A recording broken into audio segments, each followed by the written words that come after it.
Hello everyone. Recently supreme कोर्टने खूप interesting statement pass केलं होतं. The basic rule is bail and not jail. म्हणजे नॉर्मली जर कोणी बेल डिमांड केली तर त्याला बेल देण्यात यावी, यासाठी त्याला विनाकारण अडकवण्यात, विनाकारण थांबवण्यात येता कामा नये, हे त्यांचं स्टेटमेंट होतं. उमर खालिदला जी बेल डिनाय करण्यात येते त्याबद्दलचं स्टेटमेंट होतं. Let's see what it says. The Supreme Court of India's reflection on its earlier bail ruling is a welcome reminder that justice must not be delayed into denial. हे बघा स्टेटमेंटचं किती भारी म्हणणं आहे. नॉर्मली आपण एक स्टेटमेंट रीड केलेलं असतं की justice delayed is justice denied. यांचं म्हणणं आहे की तुम्ही जस्टिस या लेवलला डिले करू नका की जो पर्सन ती जस्टिसची डिमांड करतो त्याला असं वाटतं की मला जस्टिस डिनाय केला जातोय, मला जस्टिस एवढ्या लेट दिला जातं की यांचा पर्पज मला जस्टिस देणं नाहीच आहे, यांचा मेन पर्पज मला जस्टिस डिनाय करणं आहे. When trials stretch endlessly liberty becomes a collateral damage. हे सगळे स्टेटमेंट तुमच्या एस्सेला खूप कामी येऊ शकतात.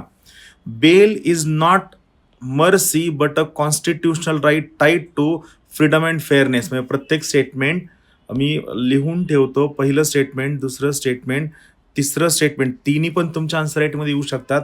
Court's acknowledgement that prolonged incarceration violates the spirit of justice should guide all future decisions under stringent laws. Upholding personal liberty while ensuring accountability is the true test of judicial balance. Fourth वाला statement आहे, जे परत एकदा तुम्ही कुठेतरी लिहून ठेवा. हा व्हिडिओ यूट्यूबला ॲज इट इज असणार आहे, इथं राहिलं तरी सुद्धा चालणार आहे.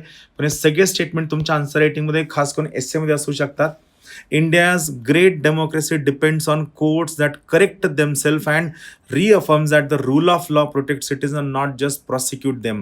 बघा हा पण आपला जो रूल ऑफ लॉ आहे याचा पर्पज सिटिझनचं प्रोटेक्शन करणं आहे, त्यांचं प्रोसिक्युशन करणं नाही. नॉर्मली आपण काय म्हणतो, justice should not be a revenge, justice should not be retributory, justice should be corrective. So all 5 statements are very interesting. तुम्ही नक्की वाचा. हा रॅशनॅलिटी इन पॉलिटिक्स थोडा इंटरेस्टिंग कॉन्सेप्ट आहे. यामध्ये आपण यामुळे नको जायला, कारण यामध्ये काय आहे की टी विजयनच्या पॉलिटिकल पार्टीची जी एक विमेन MLA होती, तिची बॅचलर्स इन ॲस्ट्रॉलॉजी होती आणि मग त्या पर्टिक्युलर ठिकाणी तिने स्वतःच्या पार्टी मेंबरला काही इतर लोकांना भेटण्यासाठी स्वतःच्या ॲस्ट्रॉलॉजी ऑफिसमध्ये बोलवलं.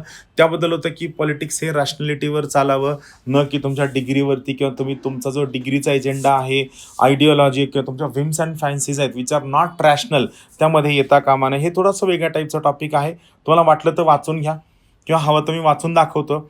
The recent and stunning electoral success of the fledgling Tamilga Vetri Kazhagam party in Tamil Nadu has paved the way for several youngsters to become members of the Tamil Nadu Legislative Assembly.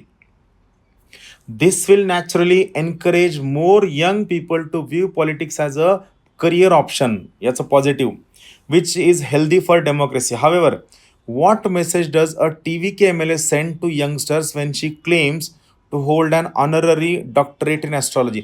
ठीक आहे, तिनं कशात degree करावी हा तिचा प्रश्न आहे, हा मुद्दा गैरलागू होतो.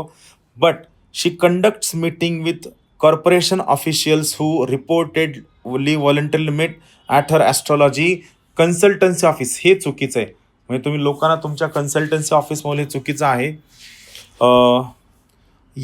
विल नॉट यंगस्टर, हां हे खालचं समोरचं लॉजिक नाही, फक्त एवढं पक्क लक्षात घ्या. थँक्यू.